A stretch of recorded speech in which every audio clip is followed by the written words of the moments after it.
Hi, it's Jerry. And once again, here we are, lesson 154. I am among the ministers of God. Let us today be neither arrogant nor falsely humble. We have gone beyond such foolishness. We cannot judge ourselves, nor need we do so. These are but attempts to hold decision off and to delay commitment to our function. It is not our part to judge our worth, nor can we know what role is best for us. What we can do within a larger plan, we cannot see in its entirety. Our part is cast in heaven, not in hell. And what we think is weakness can be strength, and what we believe to be our strength is often arrogance.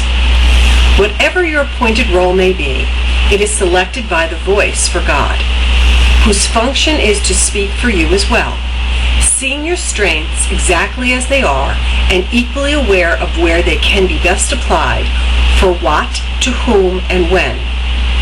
He chooses and he accepts your part for you.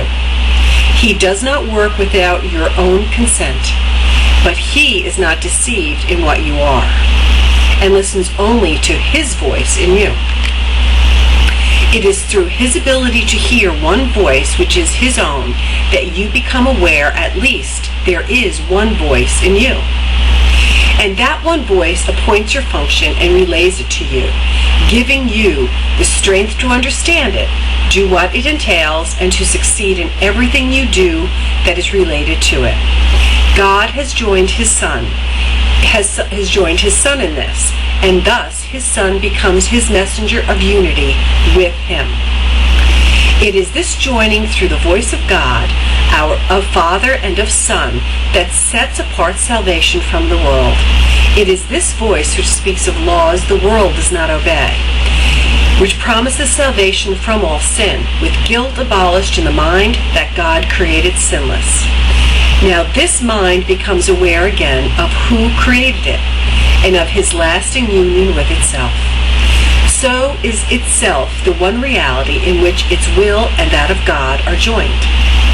A messenger is not the one who writes the message he delivers, nor does he question the right of him who does, nor ask why he has chosen those who will receive the message that he brings. It is enough that he accept it, give it to the ones for whom it is intended, and fulfill his role in its delivery. If he determines what the messages should be, or what their purpose is, or where they should be carried, he is failing to perform his proper part as a bringer of the word. There is one major difference in the role of heaven's messengers, which sets them off from those the world appoints. The messages that they deliver are intended first for them, and it is only as they can accept them for themselves that they become able to bring them further and to give them everywhere that they are meant to be. Like earthly messengers, they did not write the messages they bear, but they become their first receivers in the truest sense, receiving to prepare themselves to give. An earthly messenger fulfills his role by giving all his messages away. The messengers of God perform their part by their acceptance of his messages as for themselves, and show they understand the messages by giving them away. They choose no roles that are not given them by his authority, and so they gain by every message that they give away. Would you receive the messages of God? For thus do you become his messenger. You are appointed now, and yet you wait to give the messages you have received. And so you do not know that they are yours, and do not recognize them. No one can receive and understand that he has received until he gives. For in the giving is his own acceptance of what he received. You who are now the messenger of God, receive his messages, for what is part of your appointed role. For that is part of your appointed role. I knew that didn't sound right.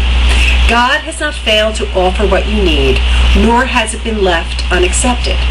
Yet another part of your appointed task is yet to be accomplished. He who has received for you the messages of God would have them be received by you as well. For thus do you identify with him and claim your own.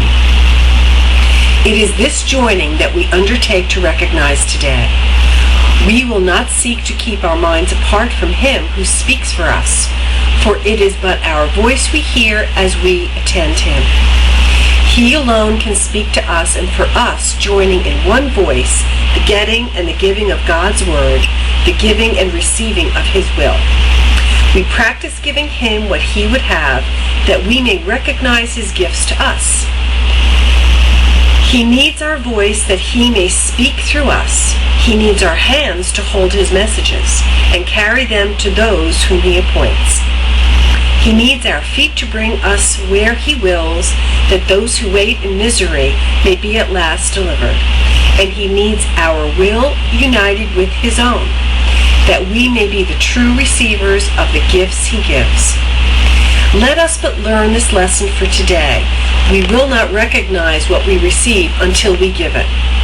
We have heard this said 100 ways, 100 times, and yet belief is lacking still.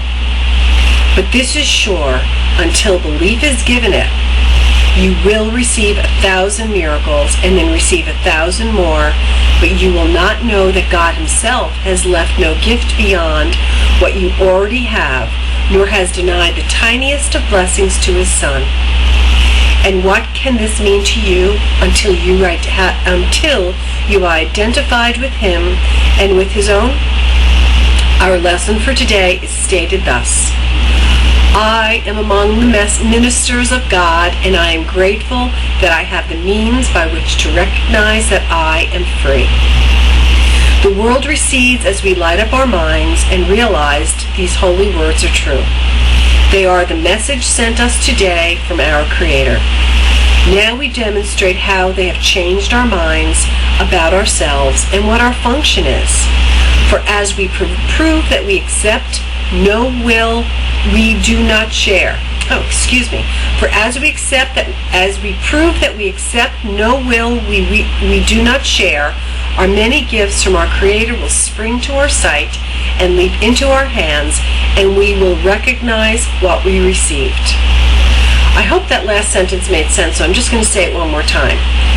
For as we prove that we accept no will we do not share, our many gifts from our Creator will spring to our sight and leap into our hands, and we will recognize what we received.